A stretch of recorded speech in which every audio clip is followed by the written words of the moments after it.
Good afternoon, everyone. My name is Dan Lawson, and I'm director of the Jean Golding Institute, who's been helping organize this event. Miquel Perello Nieto is going to give this talk on AI for healthcare. So before he does, I'll just say something about the Jean Golding Institute, so you know who we are. So we are a University of Bristol research institute. We I do quite a lot in the health space. In particular, we're developing AI strategy with local NHS trusts. We're also helping connect health researchers to data experts. We do quite a lot of things for the university, but things that we can do for the wider expert community includes training. So there's some training events that we run that are open to the public, and networking and events. So those are the two highlighted in yellow. So in particular, the highlight of our calendar year is Bristol Data Week, which happens in June.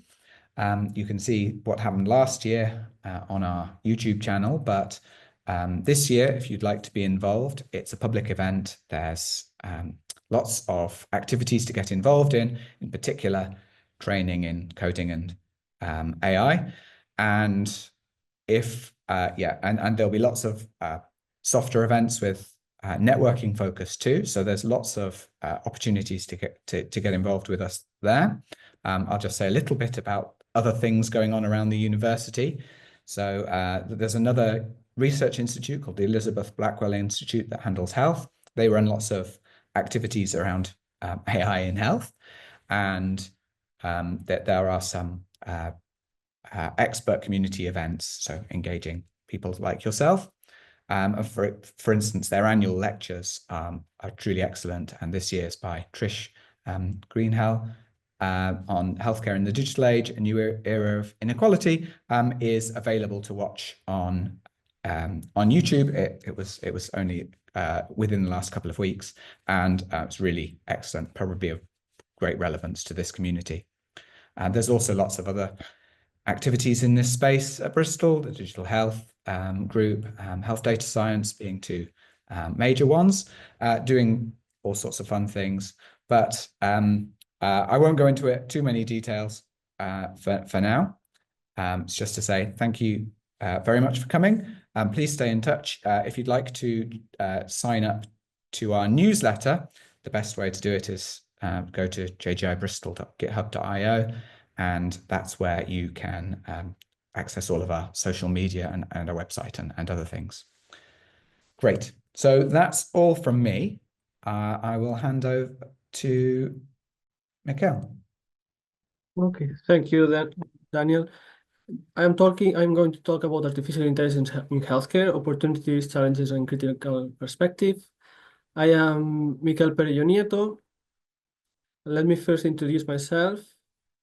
I am a senior research associate at the University of Bristol, currently working in the LEAP Digital Health Hub, which is a network or a hub in the southwest and Wales of 5 universities and other partners, all working in the application of healthcare, of AI or digital health for healthcare. I worked previously in the Sphere project, which was here at the University of Bristol, about installing a set of sensors in people's homes in order to monitor them and see their recovery from specific illnesses. I also work in the Taylor project, which was an European project focusing on trustworthy AI. My research interests are all around machine learning, the uncertainty quantification of models, how models can be applied for decision-making, and how they can be applied in real-world applications. And in particular, healthcare is one such domain. The LEAP Digital Health Hub, what is it? Well, there's here some information that we don't need to go in detail, but basically there are some ways to get involved. There are a bunch of collaborative research funding opportunities that have already been started already, and some funded fellowships as well. And we are actually creating some courses, short courses for healthcare professionals as well, which will be available in the upcoming month. And if you want to sign up to the mailing list, please follow this QR code or send an email to the Leap Digital Health Hub, Bristol, AC.UK. Then just why are we here and why healthcare professionals want or they need to know about AI? Basically, NHS Digital has some AI initiatives for the NHS, which are basically understanding AI, improving the understanding of AI across the healthcare professionals, how to develop AI, finding resources and designing new solutions of AI for requirements by the NHS, and how to adopt AI, basically how to understand AI and make better use of AI and understanding basically what it's being used. Then in this presentation, I will first give a short introduction about what is AI, because you may not know what I am talking about. Then some applications of AI for healthcare. After that, I will demystify a little bit AI for everyone to know what we are talking about and what AI cannot do, basically. Then some ethics and regulations, and I will have some conclusions, and we will have some time for questions and answers. Then what it is AI? I will start with some examples. Let's have this tic-tac-toe, is it? Yeah, tic-tac-toe. And the AI needs to make the next movement, which is painting a circle. Then the AI may have lots of different options, and then it can lay out all of the options and then find out which options are not good and which options are good. Basically, on the bottom, we can see that if the AI selects to position the circle in this position, the human could win, basically. Some other options would be that the AI puts a circle here in between the two axes and avoids the human winning. Then this is a very, very basic AI example, which is one of the search algorithms. This is based on the scores that each of the possible solutions will get you, or costs as well. And this is being applied in lots of different domains. For example, chess is one of the most common ones. The Go is another board game which had lots of news around AI.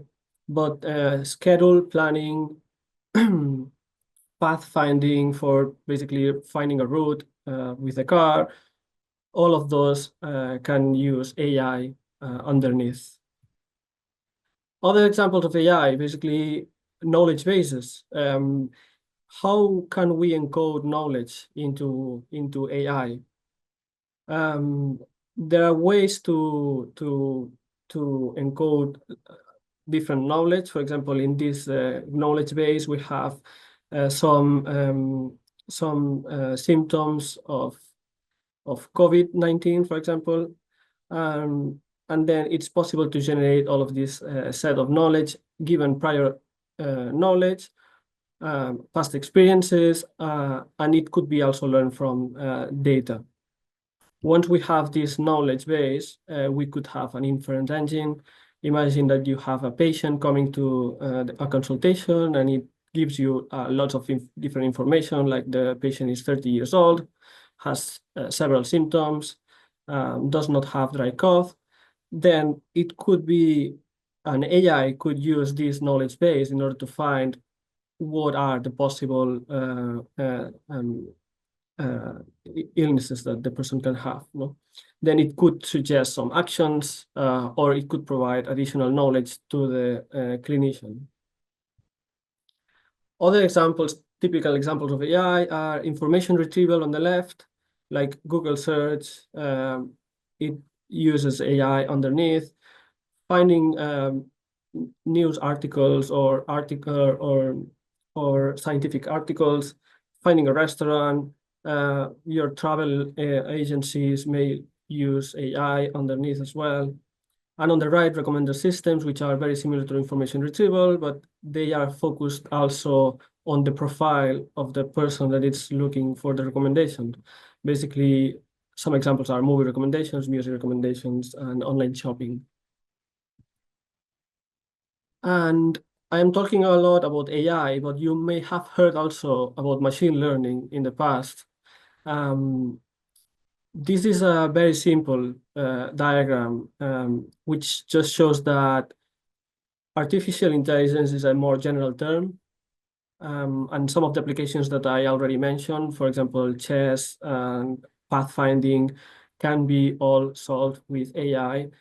Then machine learning is just a subset of AI, which means that everything that I will say about machine learning is also talking about AI. But in machine learning, basically, usually it's used to solve tasks that we may not know how to solve, but we have lots of examples and data that can be used in order to learn how to solve that particular task.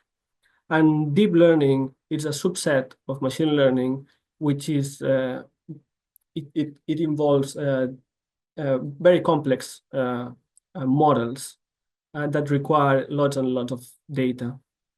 We will talk about deep learning along the presentation. Then AI in healthcare. Let's look at some of the applications that I've seen. These are possible applications of AI in healthcare, starting from the top part, virtual nursing assistants, basically being able to chat, for example, with a virtual nursing assistant, or maybe being recommended to a particular person to answer a particular question. Fraud detection, cybersecurity. Well, there are lots of different applications in which AI can be used. Some of the more interesting may be personalized healthcare plans, health monitoring and wearables, as everyone is wearing a wristband at the moment, and this can be used to monitor how people is doing exercises. But there are also ones like drug development, cancer research, which are usually using very complex models to find, for example, proteins that, well, I'm not expert on all of that, but all these are AlphaFold, which is models that learn how to fold proteins in a specific way. All of this is using very complex models.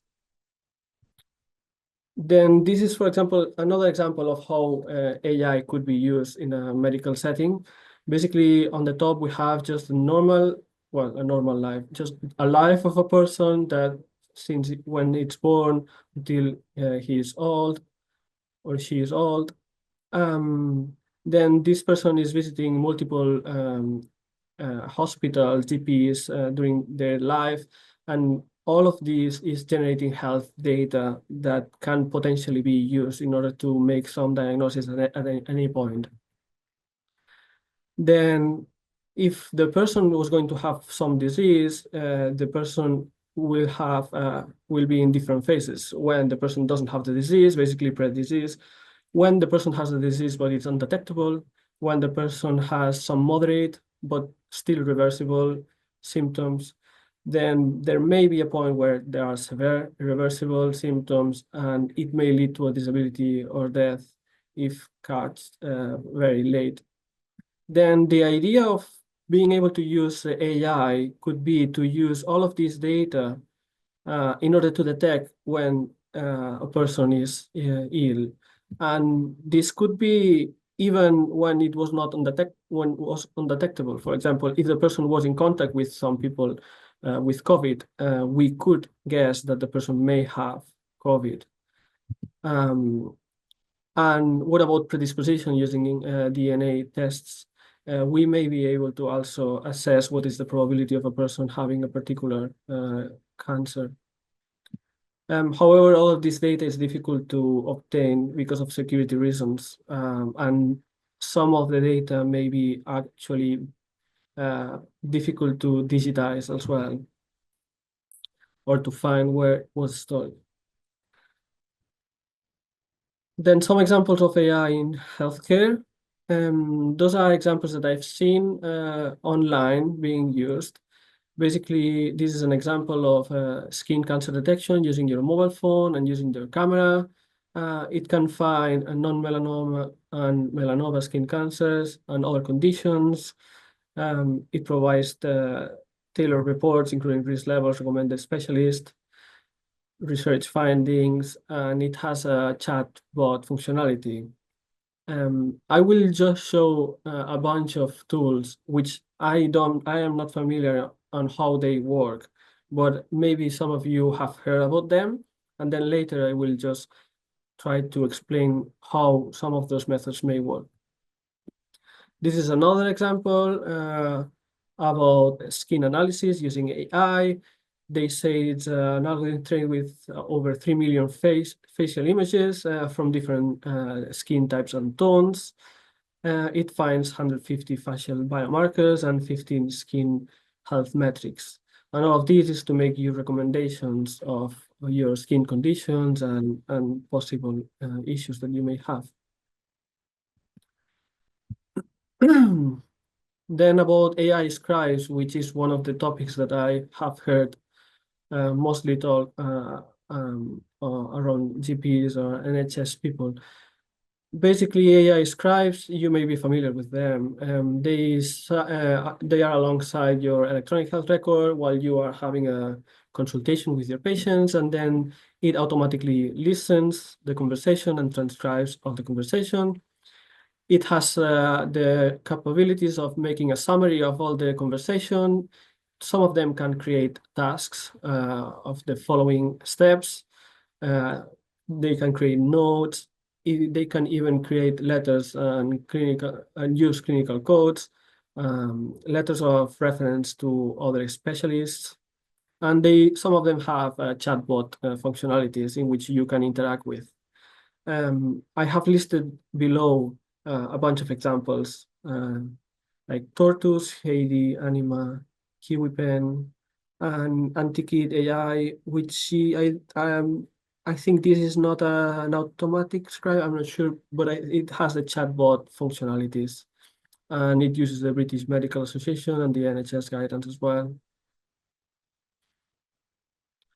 Then all of those scribes may be somehow secure, but they are basically data privacy and secure compliant to multiple organizations like NHS, GDPR, HIPAA, and some ISOs.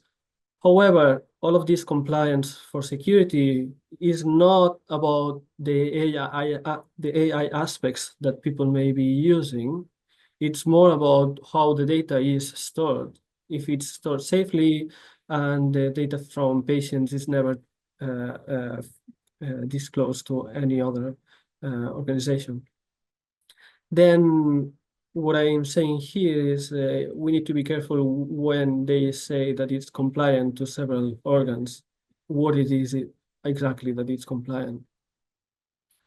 And this is a example of how these chatbots, or in this case is the AI by Google, that how it can go wrong. Basically, on the left, we have a tweet from Neuroseptic saying that when you do a Google search on Killer syndrome, it may indicate that is a disease caused by mutations in mitochondrial DNA. Well, it just hallucinates what we say. Basically, this is not true, but these type of models, they are trained with a large amount of data, but knowing if that data is correct or not, that's another thing. Then in this particular case, this was an invented syndrome that someone wrote in an article. Then yeah, some AIs may just take this information and show that to you as if it being real.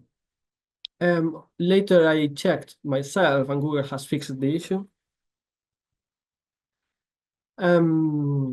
About the same problem, as I said, Google fixed the issue already, but then I tried ChatGPT and I asked ChatGPT, and then it indicated that this is actually fake, basically. But then exploring all of these by asking more questions to ChatGPT, I found out that there were articles after the first one, which after the first tweet, that indicated that this was wrong by Google, and then ChatGPT found that article and said that this syndrome was not true, and that article indicated this was not true.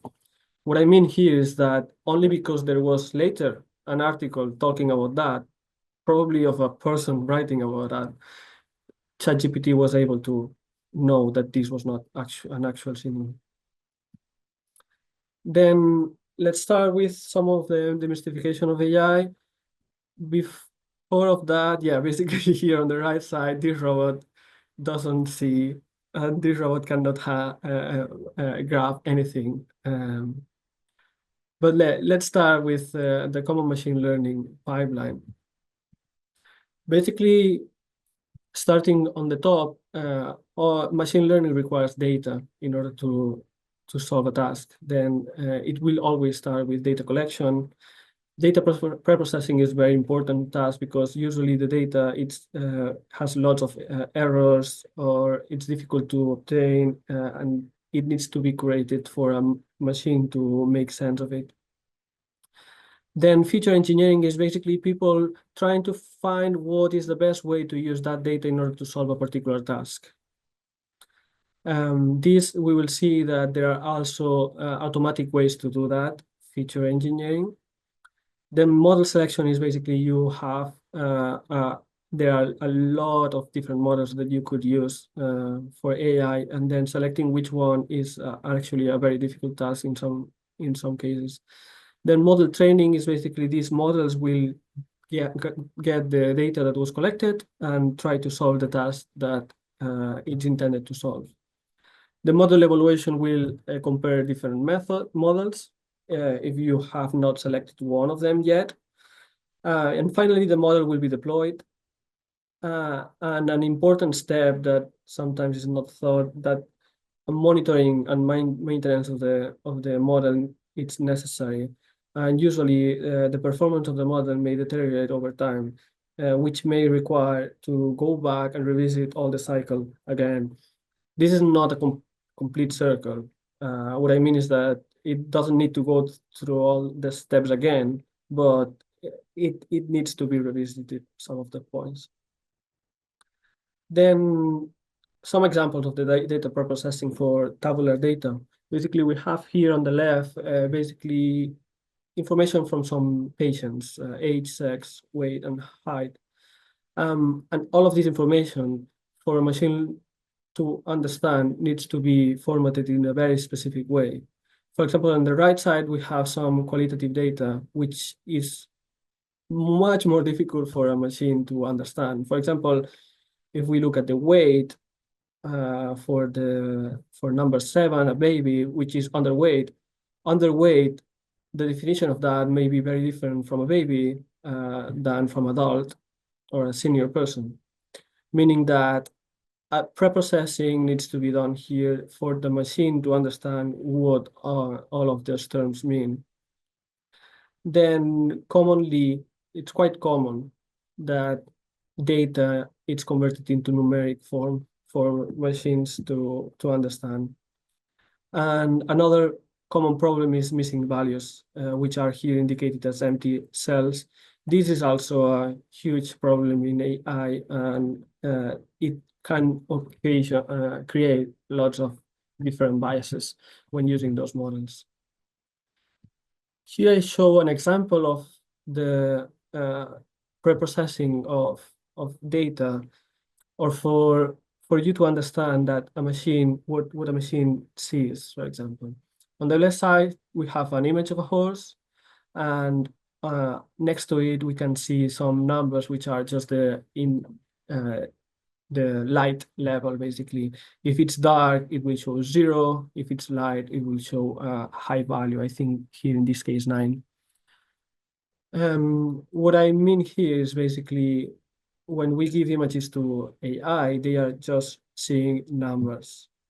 On the right, we have an iris flower with the 3 colors, and on the bottom of it, we can see the 3 different colors, how intensive each of the colors is on the different parts of the image. And it's also showing intensity values of those colors in a numeric form. And this is what machine learning and AI models will use. This is another example of the data preprocessing for text, for you to understand that the part of the text above, text can be encoded in numeric form in multiple ways. A simple example is in the form of bag of words. This sentence can be encoded in numeric form as is shown below, which is basically how many times one word appears in the text. And this is not a perfect representation, but it's one type of representation that is used, for example, in order to categorize different types of documents, for example. This representation loses the order of the information, and there are much more complex methods that I will discuss later. Then let's look at an example of application of AI, radiology. During the COVID-19 pandemic, it requires a lot of large amount of chest image analysis, and then there may be a lack of radiologists. There was a huge effort from the machine learning community to try to create models that were able to detect if COVID was present in an image. This could be speed up the process of detection of COVID, but what is the correct way of AI on doing those predictions? How can we say to an AI, yeah, this image has signs of COVID and this image doesn't have? And let's see some very, very simple example. A very simple example of feature engineering, which is what I say, how can we solve a particular task? On the bottom left, we have a picture of a face. Then on the left, we can see 2 very simple filters, which were found that if applied into the different regions of an image, we could detect where, well, with certain probability that there was a face around there. This is a very, very famous filter type, which is usually called Viola-Jones. And then this is very simple filter, but how can we do that for everything that we want to detect? For example, if a person has COVID, can we just directly create a filter and that we apply it into the image and it actually already detects where COVID is present? Then this is not that trivial.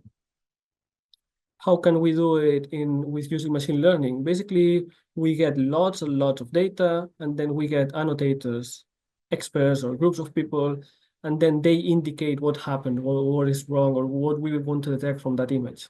Then on the top, we have a fracture, and on the bottom, we have some signs of pneumonia. Just to be clear, I just made up the circles. It may not have any signs of pneumonia.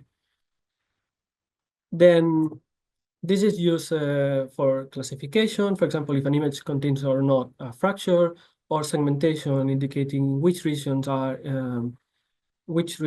of interest to a clinician to look at.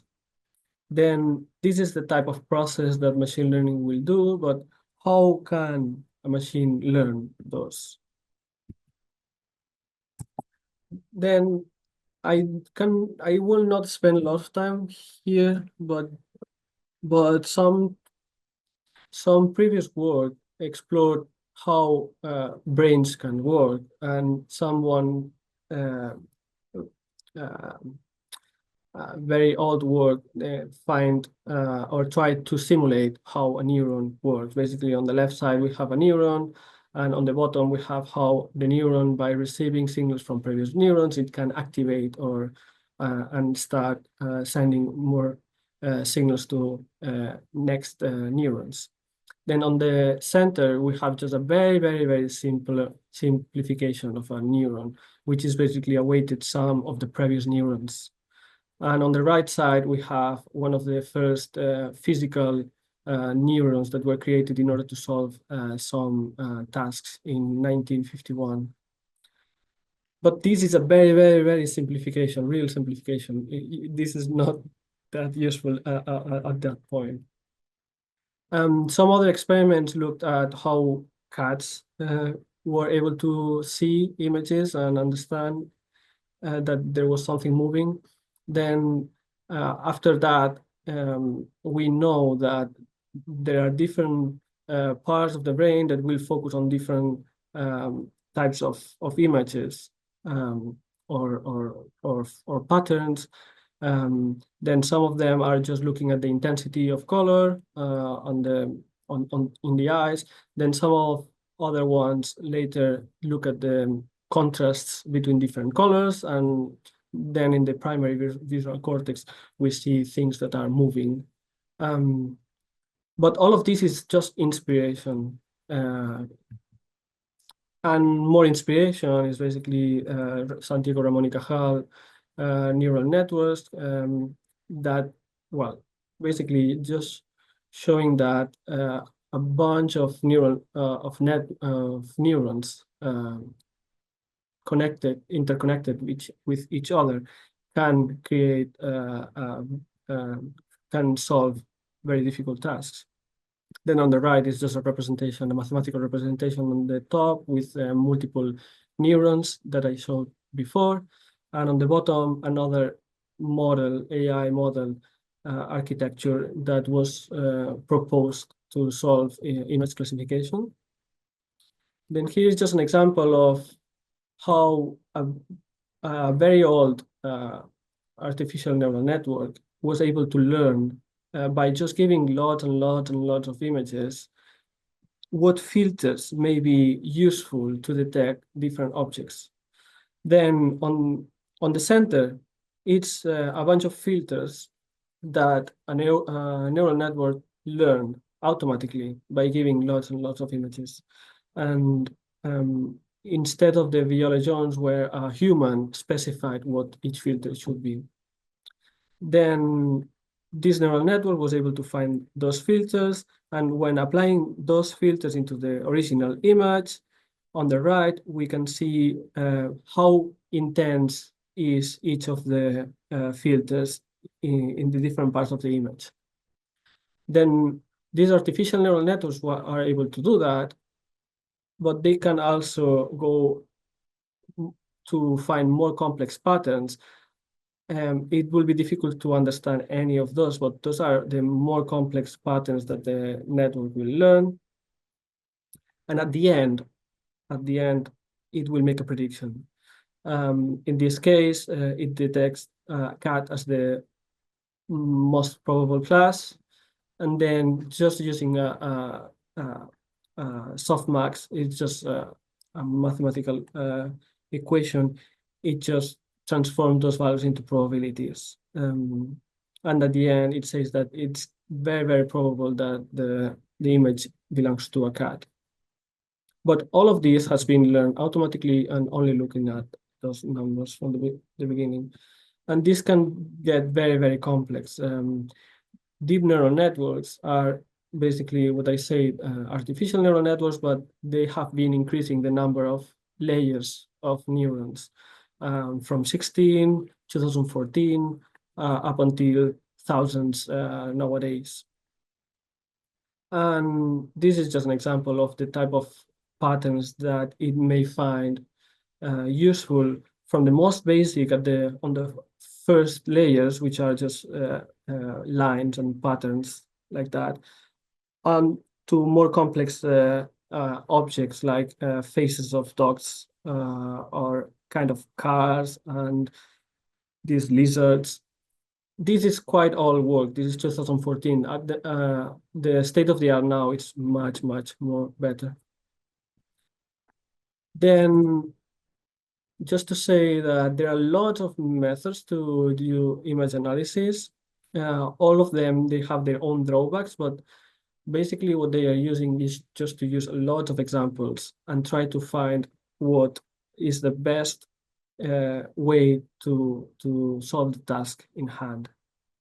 But constant monitoring is necessary, and I believe at the moment it should be used only to support experts to better decide what to do, what is the outcome of the prediction. And they should provide you an explanation of why the model is providing you a particular outcome. And scribes are also very used. Basically, they transcribe voice into text in real time. They are able to summarize text. They can provide, well, they can use additional context information, basically about the patient health record. And sometimes they have chat functionalities. But most of those parts are maybe done by large language models, basically these chat GPT and other chat functionalities that are able to get pieces of text and do something with it. But what is it exactly that? Then those are basically large language models like ChatGPT. And ChatGPT, the GP and T, they stand for generative pre-trained transformer.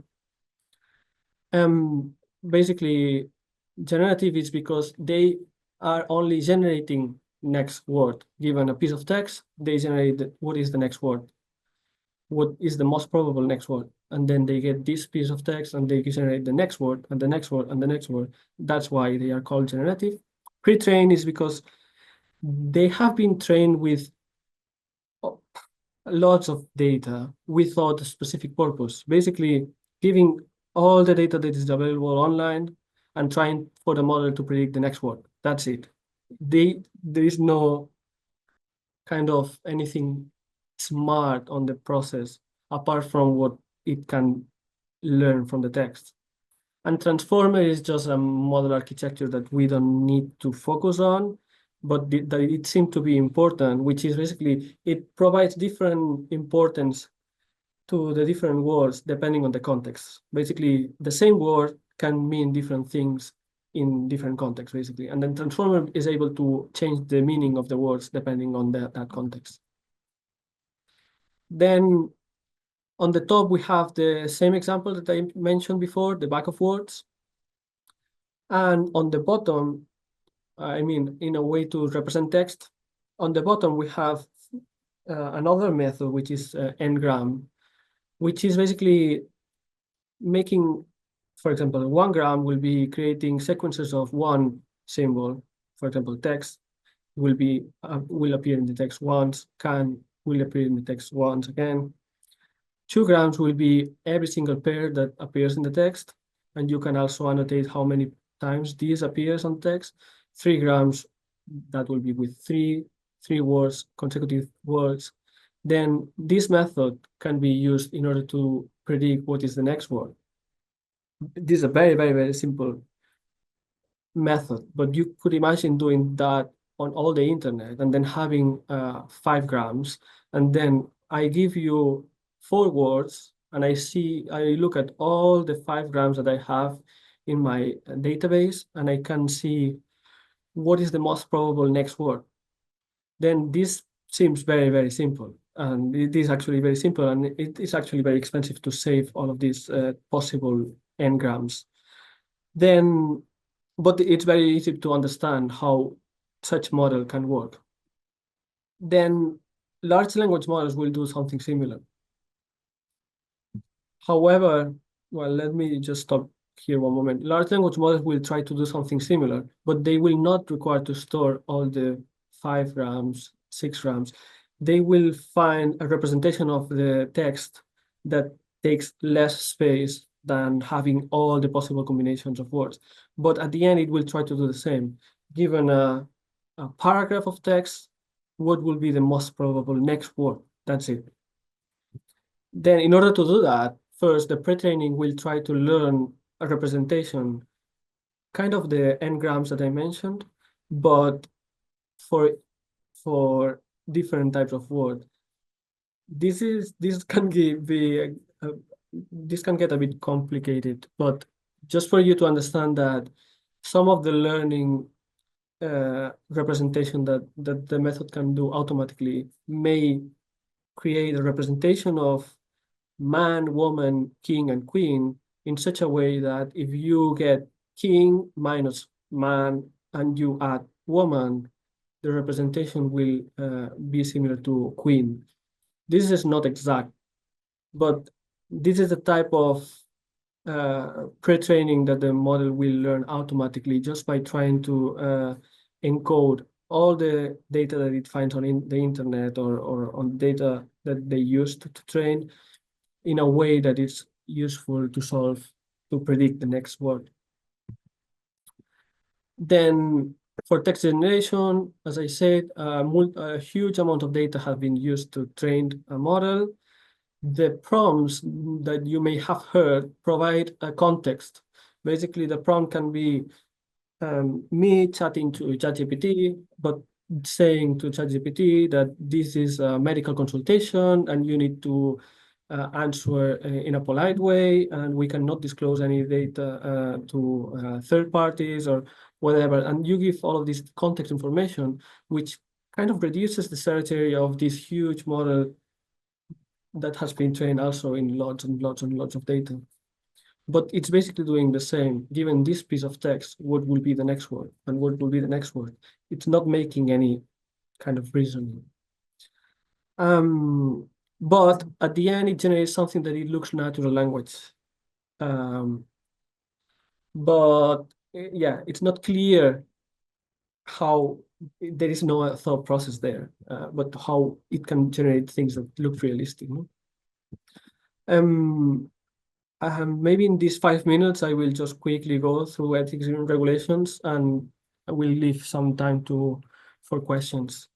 But basically, medical devices have lots of healthcare regulations, like market regulations, biopharma regulations, and data regulations that need to avoid. But in particular, the AI ethics regulations that I am mostly interested are these 5 key principles for regulatory use of AI for medical products, which is safety, security, and robustness, transparency and explainability, fairness, accountability, and governance, and contestability and redress. I will go quick through those. Safety and security is basically ensuring that the AI that the data from the patients is kept secured. Basically, each of the data of the patients is in different institutions, and we can train a model in each of them without releasing that information, and then apply that model into the different locations. Explainability basically is can we get an explanation of a prediction of a model? In this case, there are 2 models, a transparent model on the top and a black box model on the bottom. They both say pneumonia, but we look at the transparent model and it's saying that it's pneumonia because of the R, that it's only indicating what is the right side of the image, which shouldn't be trusted. The black box model is not easy to get that sort of explanations, but there are methods, possible explainability methods that can be used in order to obtain this type of questions, and it may indicate which are the reasons that it's telling you that has a sign of pneumonia. Then explanation can show dataset biases or find problems with the model, but usually there is the black box models are usually more complex and they perform better than transparent models. Fairness, basically the training, validation, and test data should be similar to the data that is used during deployment, but this may not be the case. Imagine that you train your data with healthy participants, and then you deploy it with maybe old people, then your model will degrade over time. What I mean is that, well, apart that it degrades over time, the deployment performance will be usually lower than the deployment that you've seen during the training. And also, we should expect unexpected things happening. If, for example, I give a radiography, an X-ray of an animal, it should tell you that it's not actually a person, probably. About fairness and how the data may not be fair, on the left is this news article, is this soap dispenser racist? Controversy as Facebook employee shares video of machine that only responds to white skin. Basically, during the deployment, during the creation of a soap dispenser, they may have tested only with people with white skin. And all of those biases, even if it's machine learning, they will be embedded into machine learning. On the right, we have a similar case in which Google Photos was classifying some pictures of Black people as gorillas. And this, they solved that problem just by not predicting gorilla. But all of those biases can have actual problems on real data. I will not talk about all of this, but the data that we use may have its own biases, and we need to interpret that and understand what are the implications on the AI. Accountability, basically being able to know in the life cycle of the AI which part is responsible of making a wrong prediction, and being able to track back where something went wrong. And contestability, being able to, well, allowing the people to not accept prediction made by an AI if they don't want. As a conclusion, it's not a simple task to validate AI because we don't know what they use, the product uses underneath, and it is very critical for depending on which applications. I think the government, when they approve a medical device, they already are doing the task of understanding if the medical device can be trusted or not. But if the government hasn't approved something for a specific use, then we shouldn't use that for a different use that was not intended to. And as I said, the data used during the training may have unexpected consequences like biases or discrimination. And yeah, that's it.